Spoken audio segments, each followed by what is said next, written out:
Welcome back to Phoenix English classes. Today we are going to continue with the same chapter, deep water. This is prescribed in CBSE board for class 12th for the students who have opted for English core. It is written by William O. Douglas. Generally he is named as William Douglas. Up to now we read about the true incident that had taken place in the life of William C. Douglas or William O. Douglas. When he was a boy, there was an accident, and the accident happened when he was trying to learn swimming in Yakima River. The name of the club where he was swimming at that time was YMCA. The incident, the accident that had taken place, we have read about it already. You can understand it watching the previous two videos, and now in this third video we are going to read how this deep rooted fear, which has now a complete hold on his mind, his heart, will be uprooted by his own effort. So let's start with the text. Open your books at chapter number 3, deep water. The page number is 26 and 27. The next I remember, I was lying on my stomach beside the pool vomiting. After that, which was still lingering in his memory, it was very clear that he was drowning at that time when he felt that his own mother had come and lifted him, and he felt as drowsy, as unconscious as if he were dead. But he was feeling all calm, serenity and quietness. When he opened his eyes, he would not have thought that he would open his eyes in this world. At the time when he said that the shutter was down, the curtain were drawn, he certainly had the feeling that he was a dead man. But he opened his eyes and he was alive, and the thing that was going on with him, that he was vomiting just beside the pool. It means when he was unconscious, at the verge of that time when he remembered his mother, someone came and lifted him up and saved his life. Now he was lying beside the pool on his stomach and he was vomiting. It means whenever someone drinks so much of water and has such condition of drowning, if his pulse are there, if his heart is beating, even though it is sinking, the best thing we can do is to give pressure on his stomach. All the water will come out from the stomach, and if we press it from the back, making him lying on the on some hard surface, and press the part where the lungs are on the back, the water would come out through nostrils and through the mouth. He was vomiting. He was vomiting the yellow water he had drunk so much. The chap that threw me in was saying, "But I was only fooling," someone said. "The kid nearly died. Be all right now. Let's carry him to the locker room." And what he heard, that was an explanation from the boy who had thrown him, who had dug him into the pool, and he was giving excuse, he was giving the explanation of his doing, that he did not meant any harm to the boy, but he was only trying to befool him. He was only joking with him, and he was being scolded by the coach that don't do it ever again, and it is the time for you to mend your behavior. It means the boy was of such temperament. He took happiness, he took joy while torturing to the young ones. This is a such psychological disease. If you have any, please eradicate it, please wipe it out, please shun it out from your mind, because if you see someone in pain and you feel joy, then you are not a proper human being, you are sick. And the sickness of body is not so harmful as the sickness of mind. Many of the children, many of the young children are sick with such kind of disease, and I am also very much anxious about the fact that this kind of happiness is being enjoyed by our children using video games, using telephone, these cell phone games.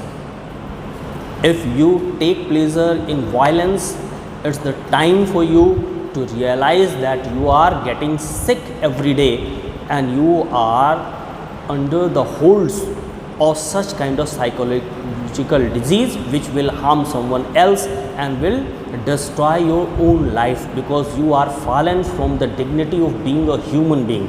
That was the scold of the coach to the boy. The boy was very handsome. You would have seen he was very handsome. From every inch of his body he was a muscular athlete kind of a boy, and whosoever would have seen him would be attracted towards him. But if you have such kind of a mindset and if you are so sick at mind, I don't have any words to say about your handsomeness. You are not human being at all. You are as handsome as somebody's dog or pet is.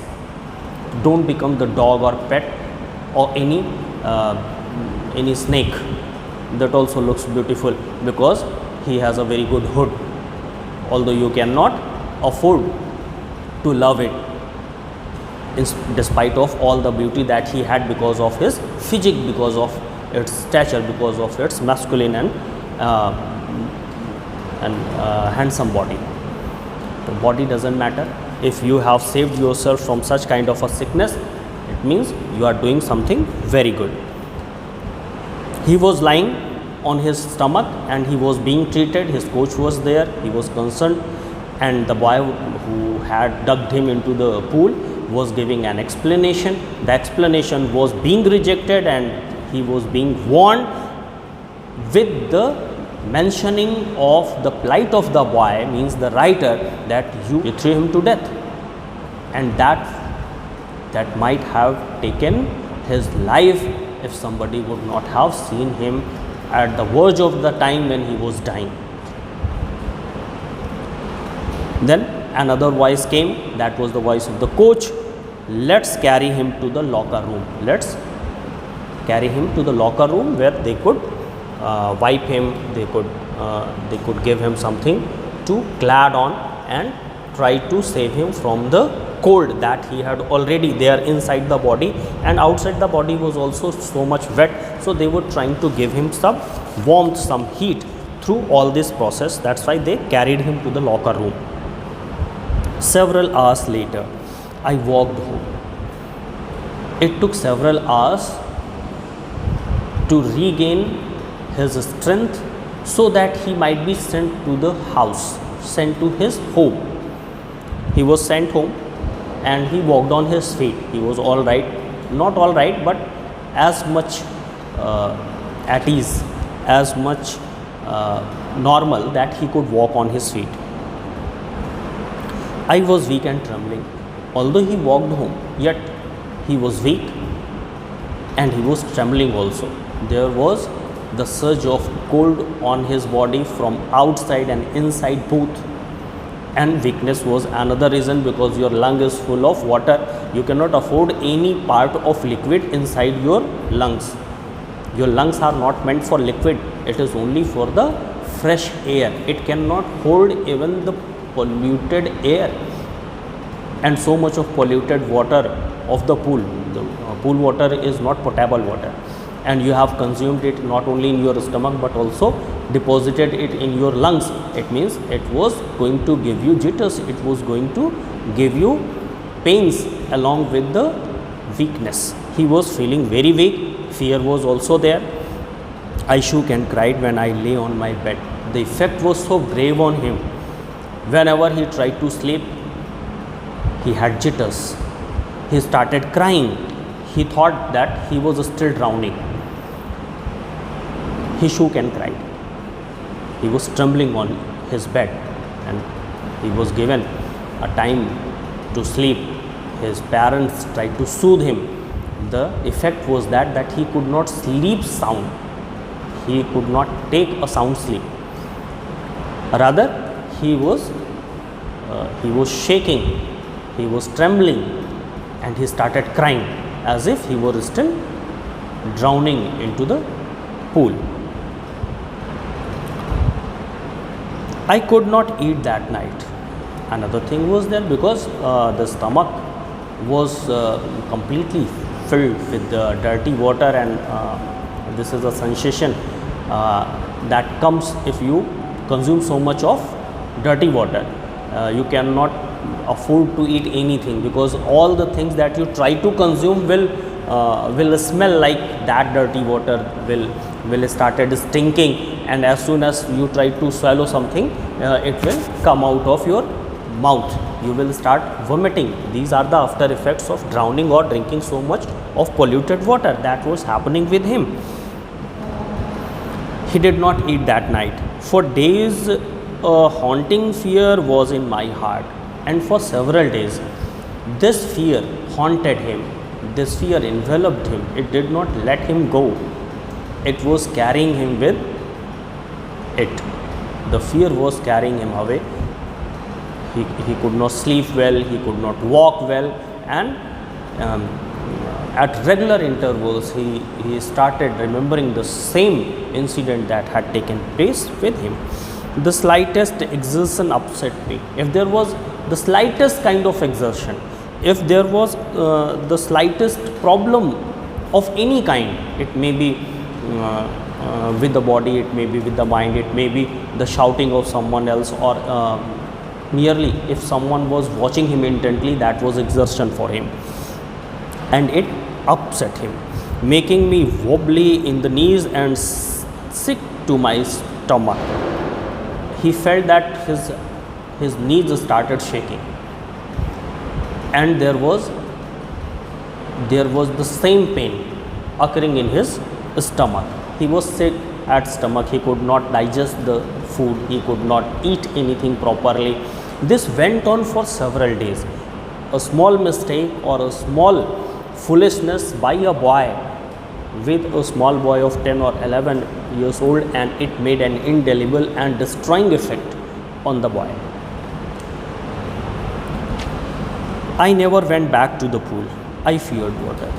Once again, the same fear that was there at the age of 4 when he was washed ashore.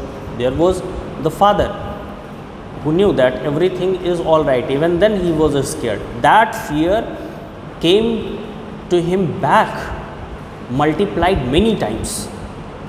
And now he had a fear of water. He could not look at the water. He could not look at the pool. He was so much afraid. He had the repulsion many times engraved. I avoided it whenever I could.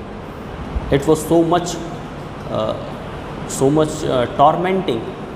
It was so much torturing that I don't want to see water anymore. I did not like the sight of the water anywhere. I avoided looking at water. A few years later, when I came to know the waters of the Cascades, I wanted to get into them. Years passed. After a few years, once again, the reawakening came. This was not the reawakening of his bad experience, but it was the attraction of water. When he came to know about the Cascades, Cascades means waterfalls. Waterfalls that come in parts.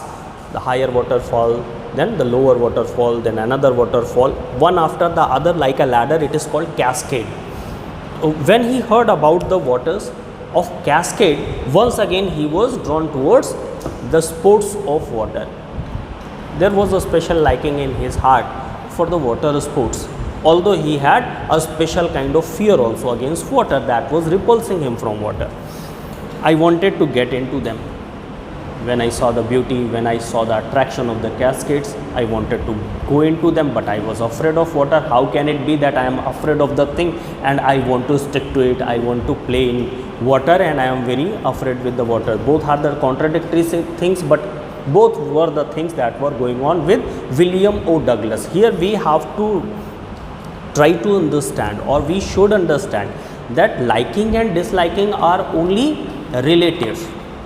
They do not have any existence in the world.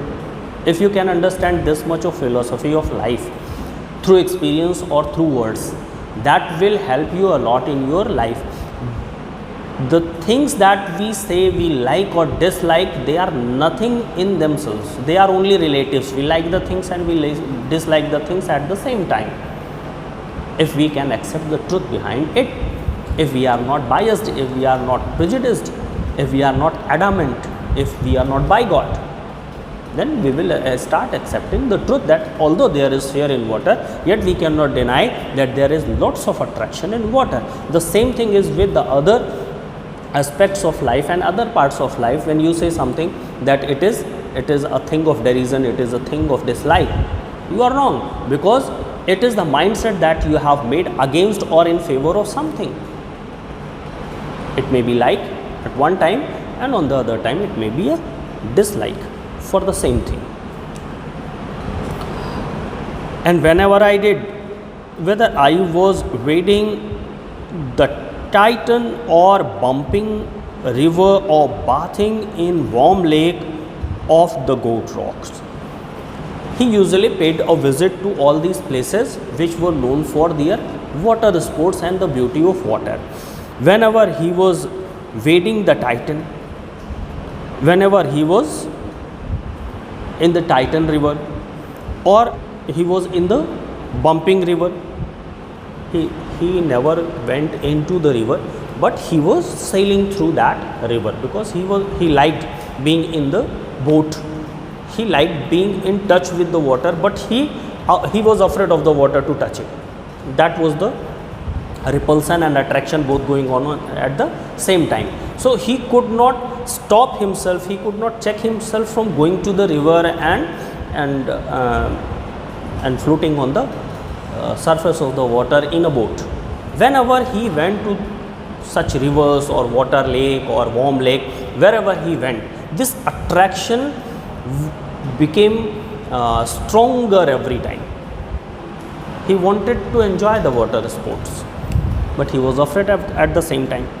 The terror had seized me in the pool. I would come back, and I tried many times also. After several years of that accident that had happened in the pool, after several years he tried to overcome it by himself. But as soon as he put his feet in the water, the same terror came back to him, and he was completely helpless. He thought that he was paralyzed, he could not move his body, he is unable to move his legs, and even he was unable to move his little finger. It would take possession of me completely. As soon as I tried to go into the water, as soon as my feet touched the water, the same sensation of drowning came back to me, and I could not do anything else.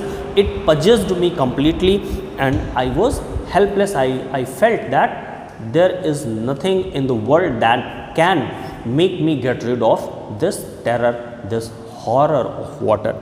Yet I was attracted towards it. My legs would become paralyzed. Icy horror would grab my heart. Two things that I felt the most. The first thing, as soon as I tried to descend into the water, my legs paralyzed in the same manner as they were paralyzed at the time when he was drowning into the pool. And the second thing, his heart was icy. His heart became icy. It seemed to him that something is frozen in the heart, and the same terror is occupying me. It is overwhelming me. It is overpowering me. This handicap stayed with me as the years rolled by. This handicap did not mend by any kind of effort I had made. Years went on, years rolled on, but this handicap, as soon as I touched the water, my legs paralyzed. This handicap stayed with me, and the years rolled by. I did not get any kind of remedy against it. In canoes on main lakes, fishing for the landlocked salmon, bass fishing in New Hampshire, trout fishing on the Discus and Metolius in Oregon, fishing for salmon on Columbia, at Bumping Lake, in the Cascade. I tried to go into the water at many places. Whatsoever was available there around me, I tried there. I went for the fishing, I sat in the canoes, I sat in the boat and tried fishing. I tried to come in contact of the water so that I may get rid of this fear. He did everything that was possible, and water sport was his weakness. He could not refrain himself from the attractions of the water sport. He went to everywhere. He tried to catch the fish, trout. He went to Colombia, the salmon fishes, and he went to the Hampshire. He went to the main lake. He went to the cascades of Bumping Lake, and everywhere he had the same kind of dejection. He had the same kind of paralyzed feet. He had the same kind of helplessness, and he could not overcome his fear. I went. The haunting fear of the water followed me wherever he went, wherever he tried to go and tried to overcome his fear. Every time he himself was overpowered by his fear. The fear of water did not leave him anywhere. He tried to change the places because he thought that change of places may change his mindset, that he would forget that this is not that pool, this is a new place and I am completely safe here. He was trying to soothe himself with such thoughts, but it never worked. I ruined my fishing trips. Every time the same thing happened. I went on the fishing trips to several places, to different places, but every time the same fear was with me. It was the fear of drowning. It was the incident that had taken place, and it was still in my memory, and it was doing the same kind of thing with me, and I was unable to enjoy any kind of fishing or water sport. Deprived me of the joy of canoeing, boating and swimming. Three things were there that I had a special liking for, and these three things were canoeing. I wanted to enjoy canoeing, boating in the river or in the channels. The second thing was canoeing and boating are synonyms. Canoe is a boat that is a narrower one, and boat is a bit wider. Rest of the things are common in both of them. Both are boats, both are small, but one is called canoeing and the other is called boating. Another thing was swimming, and he could not afford to go into the pool. If he was unable to go into the pool, how can he dive into a channel, or how could he dive into a cascade or the ocean itself? So this was all about today's class. Try to understand the things that I have taught today. We tried to understand the fear factor, the fear part of his mind that was completely puzzled with that kind of terrifying, horrible incident which had taken place in his boyhood, and after several years he was not getting rid of it. Still he is trying hard to get rid of it, and his struggle was going on. The rest of the part we will complete in the next video. Till then, keep reading, take the help of your book, revise the video. You can rewatch the video. If you want an explanation for any of the part that you could not understand, don't hesitate asking question either in the comment box below or on my personal WhatsApp number. But keep studying, it will help you out, and keep thinking objectively. Don't forget that. We will stop here. This is the end of this third video of deep water. For the fourth video, we will meet again in the next video. The fourth video will also come very soon. Till then, goodbye.